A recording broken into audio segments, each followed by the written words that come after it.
The following show is brought to you by the Planet Platypus Network and Bricks.com, Tootsie'sCabaret.com, EntertainmentNews.com, Solid Gold, Fort Lauderdale, the Cadillac Lounge, Providence, Rhode Island, EDPublications.com. Enjoy the show.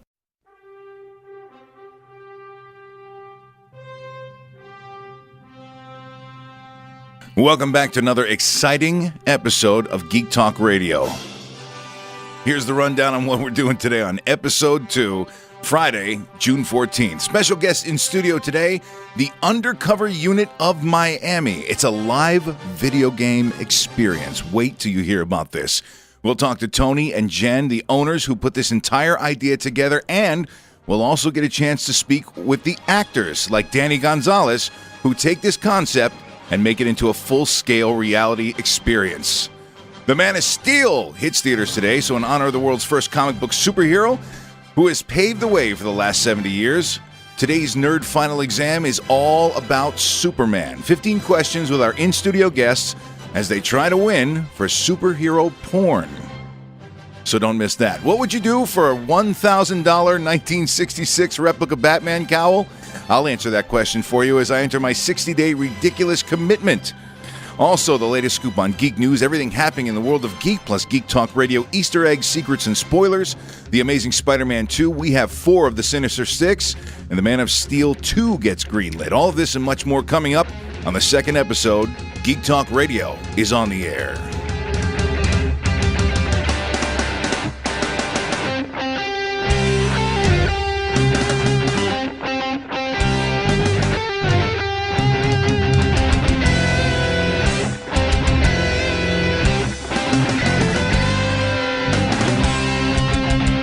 Ladies and gentlemen, as a kid whose lifetime has seen the invention of the video game, I got to tell you, I am stoked about today's show. First of all, let me tell you a little bit about who they are and what they do and why we had to have them in here. Imagine if you were able to live a video game and experience the things that you thought were only possible on the Star Wars holodeck Enterprise, imagination room. The Undercover Unit, it's a fully active, interactive, theatrical experience driven by actors and lights and sounds and music and tripwires and explosions and guns and live weapons and grenades and much more. So, you guys have, see? I can't even, this is how excited I am. I'll tell you what we'll do. Let's go we have around, that effect on people. Let's go around the room and introduce our guests. First of all, we'll start with you, Danny. Just tell us who you are and what you do at the Undercover Unit. My name's Danny Gonzalez. I'm an actor, and I'm an actor at the Undercover Unit. You portray the... I'm the bar owner. There you go. Oh, okay. All right. And Jen? Yeah. I'm Jennifer. I am the vice president of the Undercover Unit. I'm actually a sex therapist by trade. I have to throw that in since we're... Awesome, because we need one of those, actually. We need one of those, actually. So, all right, and Tony. Hey, I'm Tony Slade, and I am the president and CEO of the Undercover Unit. Awesome. Now, let's get right into it. I have to know what this is. Tell me about what it is you guys have set up down there. Okay, well, as you were saying, it's a fully interactive theatrical experience which lets you live a video game. And it is scenario-driven. It's something along the lines of a special agent's been kidnapped. He's being held in our facility, and you have to go save him. The current scenario that we have at the moment is called Zombie Outbreak, and that is the storyline is that a terrorist organization has uploaded a video to a social networking site. And if you've watched the video, you've turned into a zombie. And all of your customers that come in, they're the ones that were smart enough not to watch it. And you guys will be tasked with going into the facility and saving a programmer who has the code to save the world. All right, so people come in, you get them dressed full in gear, and they undertake this entire task. They have to go with the scenario, and the recent scenario you have is the zombie apocalypse. Correct. How big is this facility? What are we talking about when we Huge. say? Yeah, it's about 18,000 square feet total. We have the entire top floor of the mall located at 145 East Flagler Street, right downtown Miami. Got a huge 777 on the outside of the building. You can't miss it. And then we have the entire basement, which used to be a really cool restaurant in the 80s all of the stars and the posh people and all those people used to go there because it was down in the basement. And they could kind of hide from the general public, and they could slip in and out of there fairly easily. So apparently at one time it was really the posh place to be. And then when the cocaine movement, all that kind of stuff fell out in the 80s, everybody stopped going there and moved on to something else. So they kind of shut down in the late 90s, I believe it was. And it's kind of been sitting empty since then. A couple of things tried to go in there, strip club, a couple other things, but nothing really seemed to stay. So we saw it and really liked it, and that's kind of where we set up shop. So you have the basement and the entire top floor, correct, of a mall. Well, yeah. the basement's actually the game zone itself. The top floor is like the check-in areas. There's one segment of the game zone that's upstairs, but the majority of the game's downstairs. All right. I have 1,000 questions. Let's start from the very beginning. What made you get into this, and how did this idea start? Well, I started off as a patrol officer out in California, and then I went into the Coast Guard, did some search and rescue law enforcement in the Coast Guard for a while, and then got out of there, was a street cop again, made detective, spent about 2 years undercover, arrested 187 pedophiles, went so deep undercover that the police didn't even know that I was undercover. And arrested you. Yeah, I was arrested several times during the incidents, but then went from that got me on a task force for the federal government, was in special agent for about 8 years, and just kind of got to a point in my life where law enforcement wasn't my passion anymore. Okay. I just really didn't enjoy it. It was kind of hurting my soul to go to work, so I threw it all away and decided I was going to be an actor.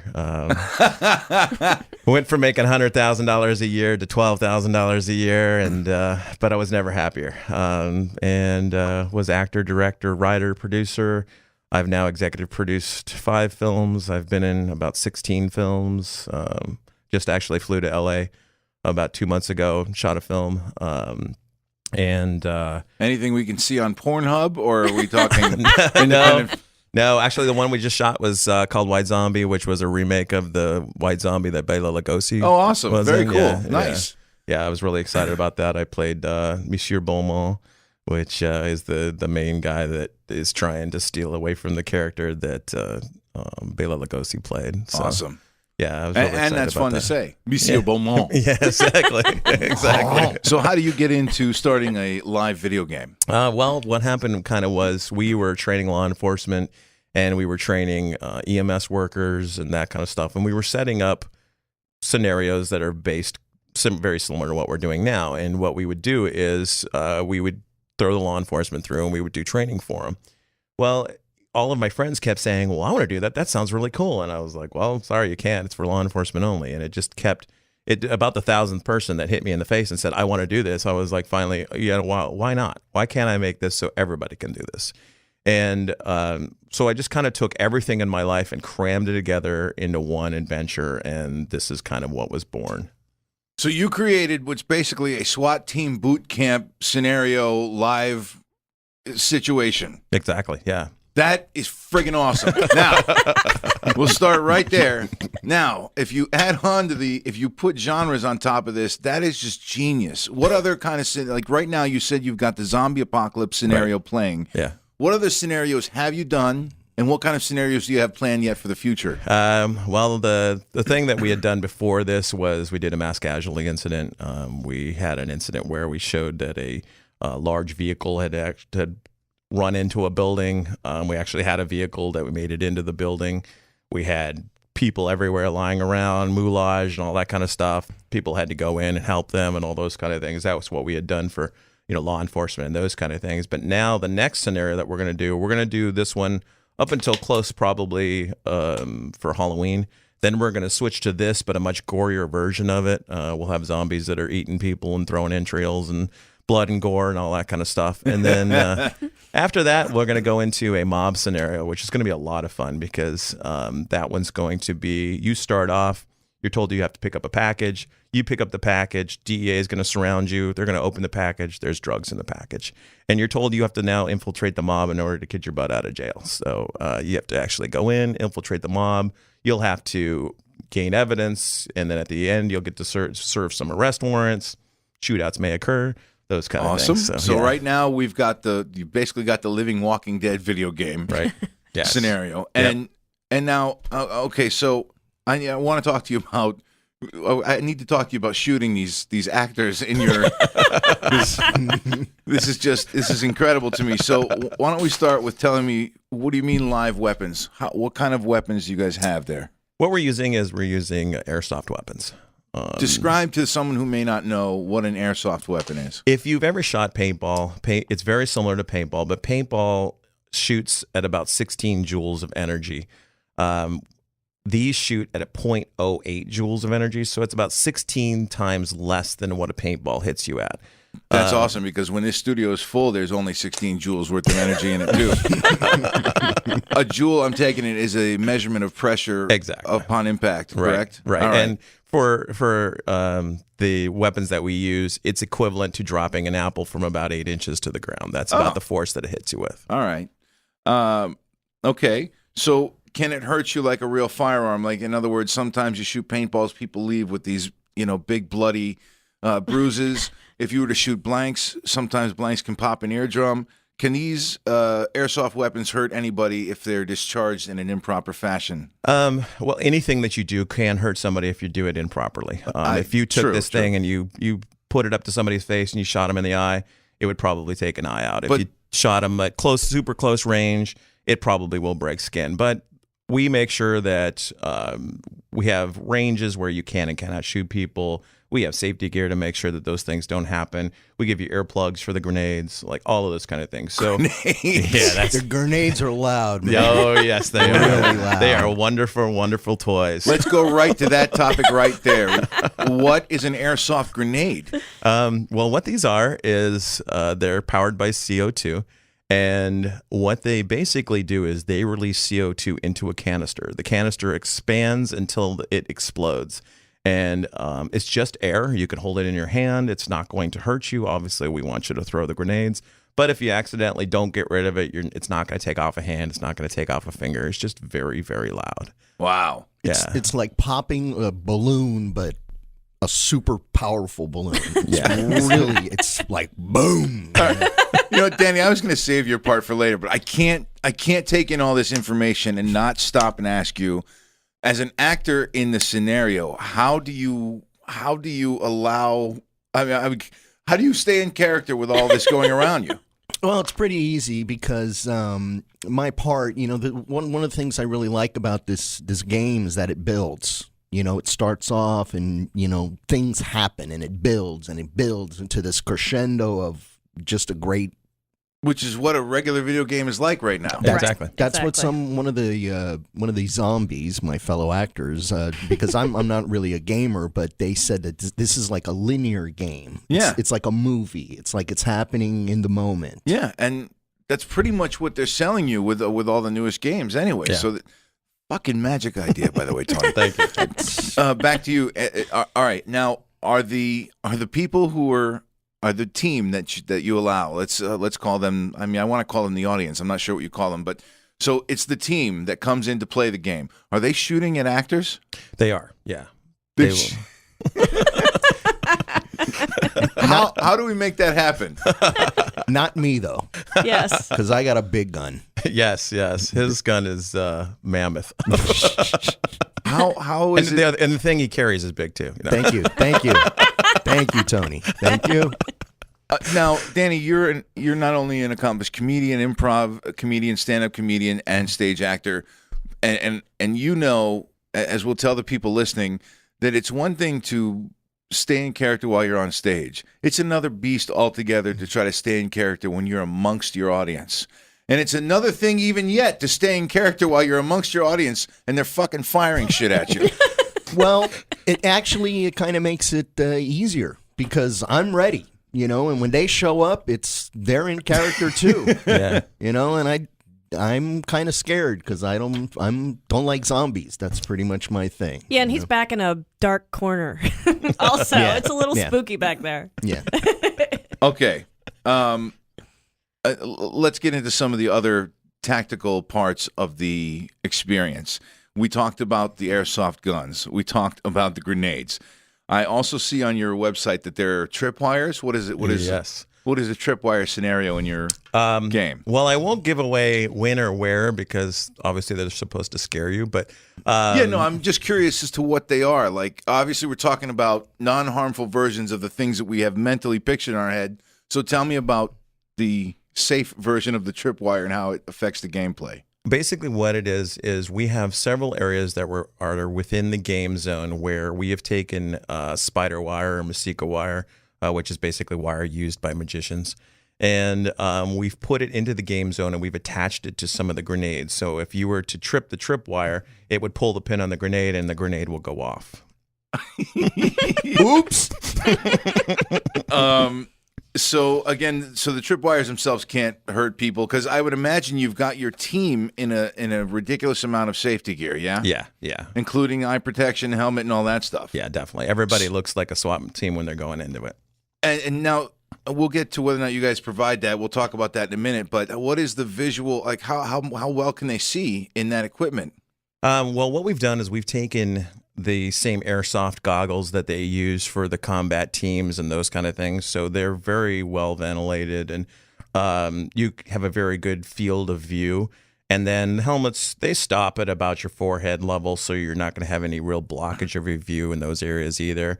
And then we do what's called a lower fourth mask, which basically covers your mouth and your nose. And you look like Hannibal Lecter. Okay. The actors, how about them? Because as I'm thinking zombie apocalypse, I'm thinking guys who have a lot of makeup on their face and they're walking around with one eye open, their mouth open, and going, what is to stop someone from shooting an airsoft BB right down their throat? Well, one of the things that we've created in this is that on all zombie movies, they always have addressed the outbreak from about 2 or 3 years later.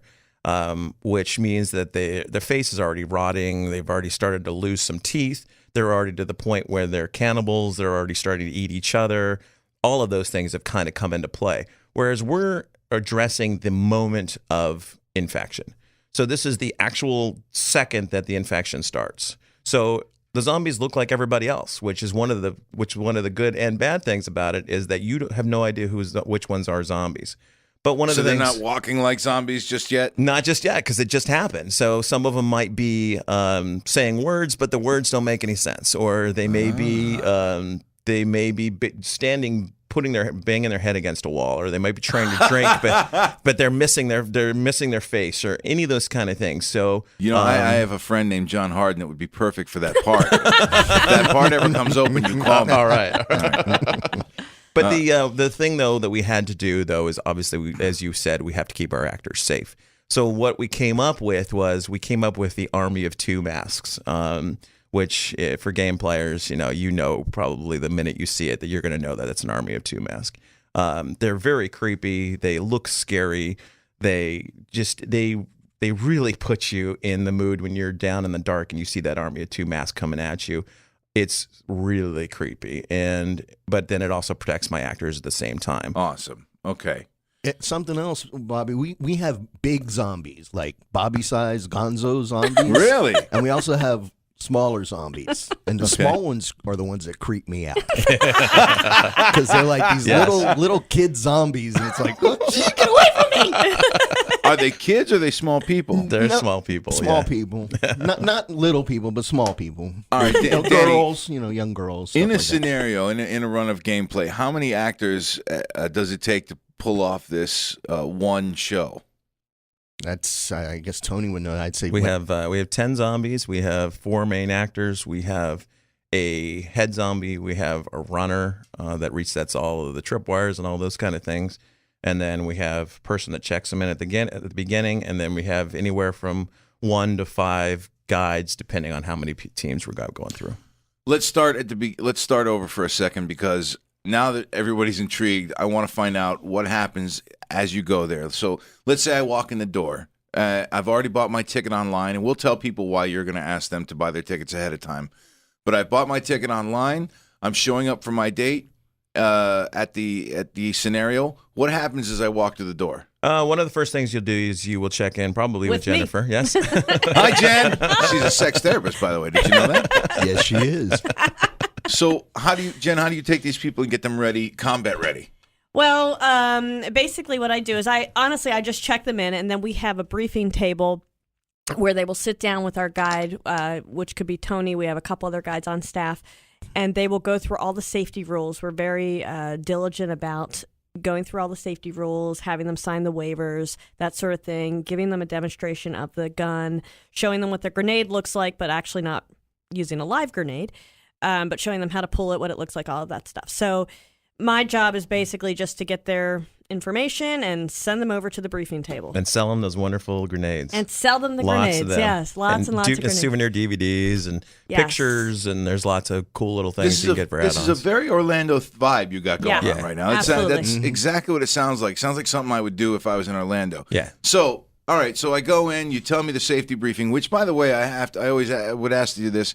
What safety rules are broken most often that you find yourself having to repeat loudly? Like, you know how when you sit through a safety briefing, you get all 10 rules, but then the instructor repeats one of them very loudly? Yes, yes. Well, the big ones that we highlight that we really want to make sure that people understand are that these weapons look exactly like real guns. The only difference, I mean, they feel that the weight is exactly like it, everything. They look exactly like a real weapon. So the only difference is that it has that pink tip that they've put on it.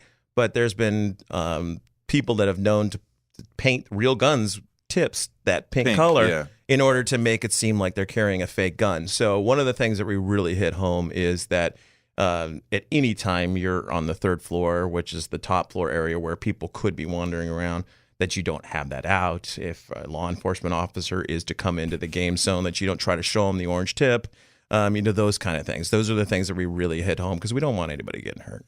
Can I use my own airsoft equipment, or do we use what you guys provide us at the game? You really have to use what we provide you, mainly because of the fact that we have no idea what your feet per second ratio is on your weapon.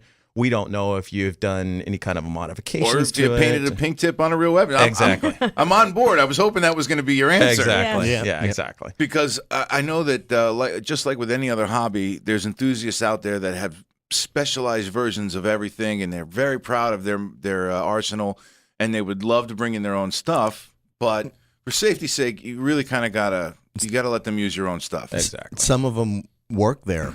Yeah, Yes. exactly. And well, and we had last week, we had a gentleman that came in, and he had a concealed weapons permit, and he had his weapon on him. And so we just made sure, as part of the safety rules, we go through and we say, hey, if you have a concealed weapons permit, let us know now. We'll lock it up. He said, I have one. We locked it up. That was the end of the story. It was no big deal. We moved on. So, Nice. But without that safety brief, without us going through all of those things, we would have never known that somebody actually had a real weapon on them. Yeah, and you could scare the piss out of the wrong guy on the wrong day. Exactly.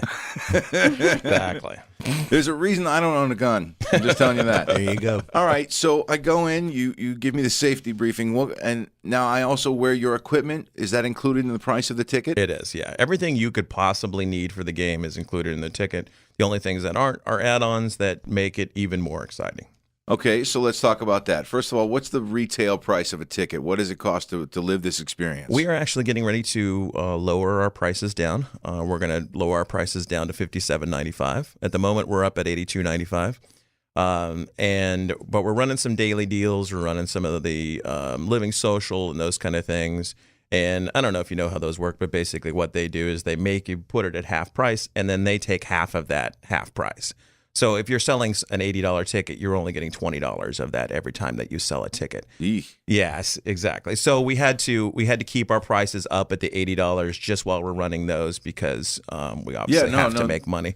So you're going to drop it from 82 to 57, did you say? Correct. Yeah. And that's reasonable because it's an hour-long experience. At least. Yeah. At least. That's the average that it runs. Right.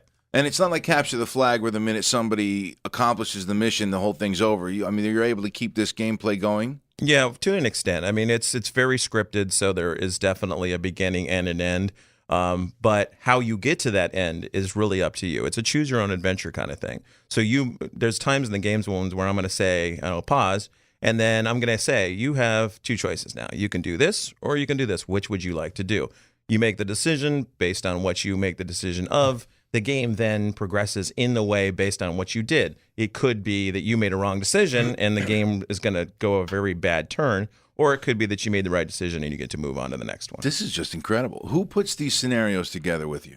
I do it. Yeah. You do it. And you do all the writing and the optionals and all the audibles, the switches, and that's man.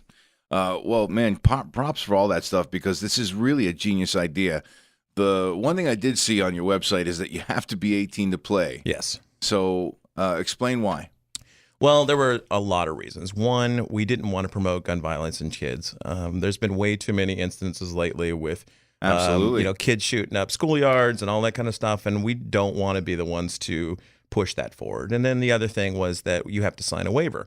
In order to sign that waiver, you have to be 18 years old. So then if you're not old enough to do it, somebody has to sign it for you. And we didn't want to run into situations where somebody brings in their brother and says, oh, this is my dad, he says it's okay, and then they get hurt, and then we're liable. Or they forge the signature of their parents and they say, yeah, they signed it, here it is, and then they get hurt and then we're liable. So there was a lot of reasons there. And then honestly, the insurance, it was a difference between $26,000 a year and $7,000 a year. Yeah, no doubt.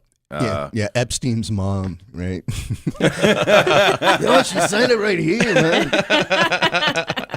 Is it a pretty common sense waiver? Or you guys actually get tagged with a lot of legalities where I might have to fill out a 33-page form when I get there? No, it's about 2 paragraphs long. It's very standard. It's pretty much any paintball place or anything that you ever go to. You've seen this form over and over and over again. Yeah, and I thought laser tag was incredible when it first came out. And this is it on steroids. Yeah. And I've never had the balls to play paintball, because after I saw what it does to people's bodies, I was like, yeah, I'm too old for that now. Yeah, exactly. I agree.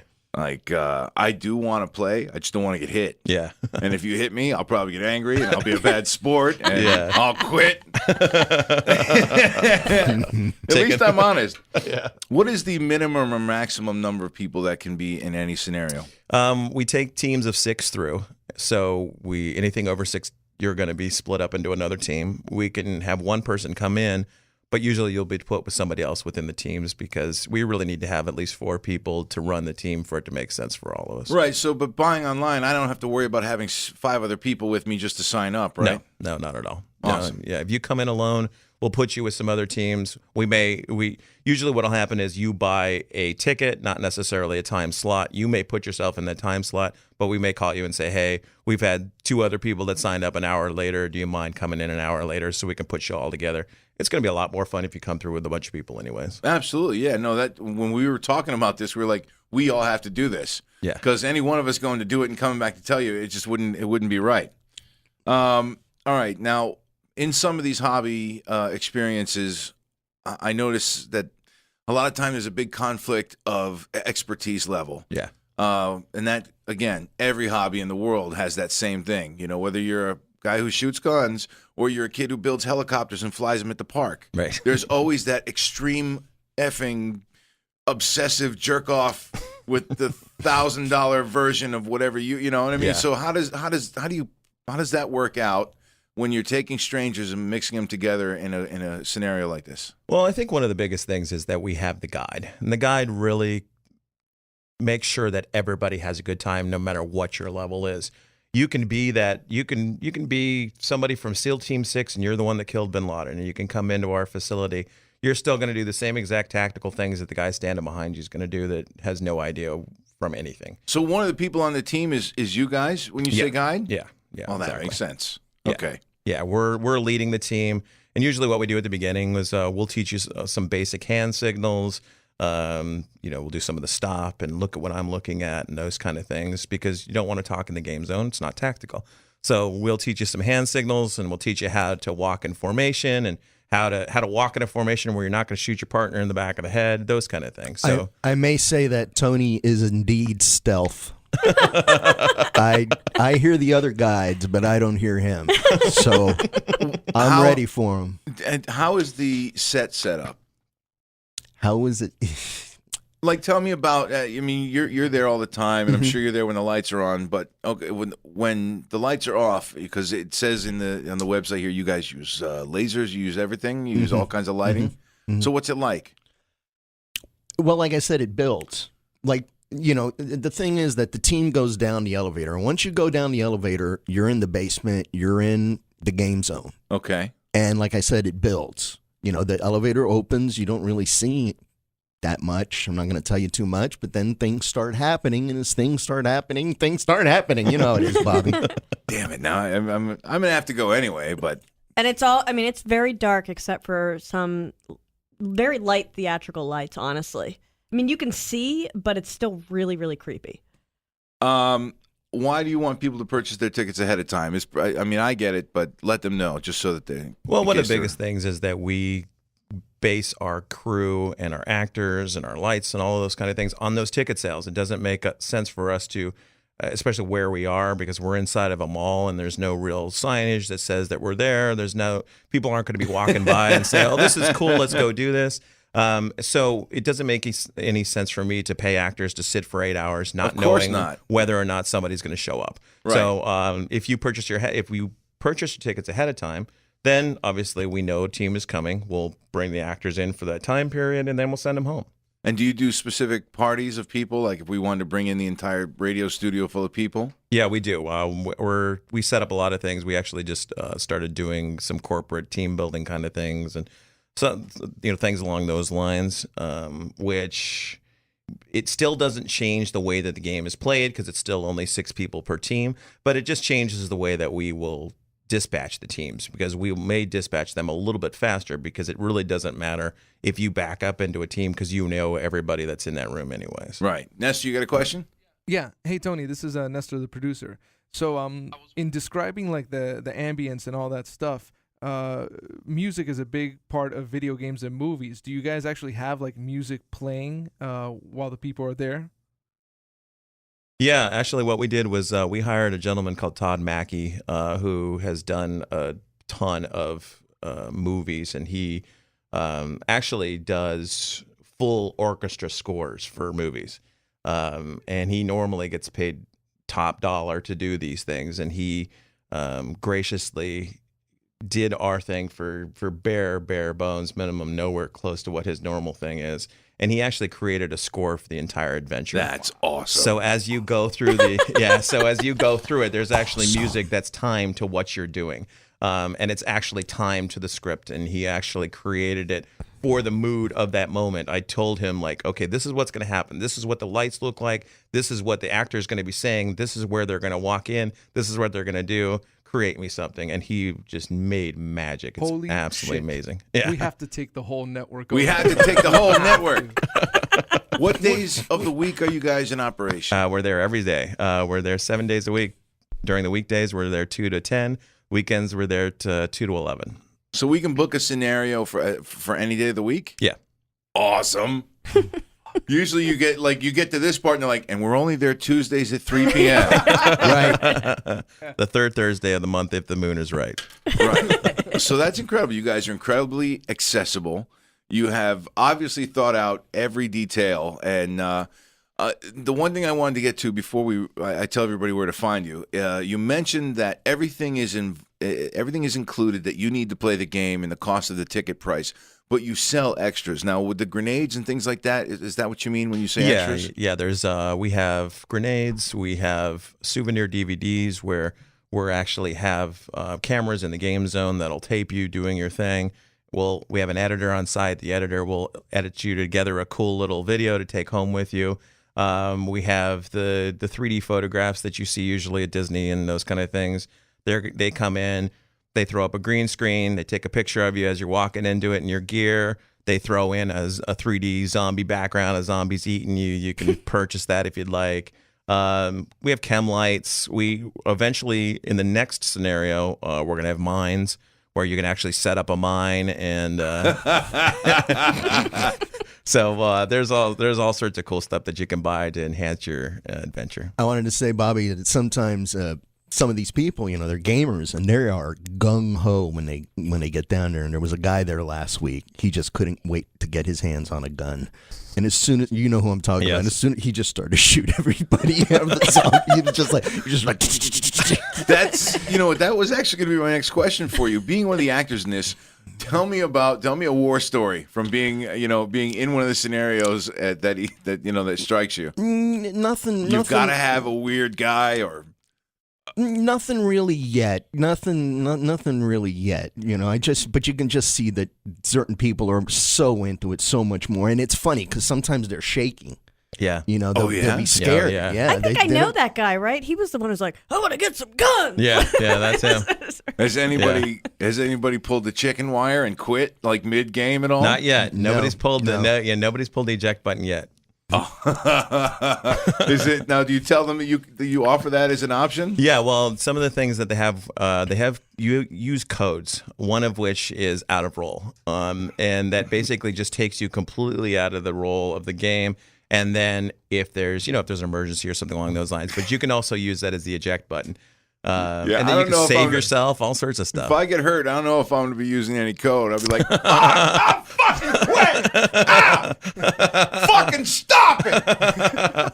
That is the other thing you didn't mention was the save points. It's very key. You can save yourself 2 times in the game zone. That way, if you end up getting eaten, you don't have to go the whole way back to the beginning. Because if you would get eaten and hadn't saved yourself, you have to go the whole way back to the beginning like you do in an actual video game. Awesome!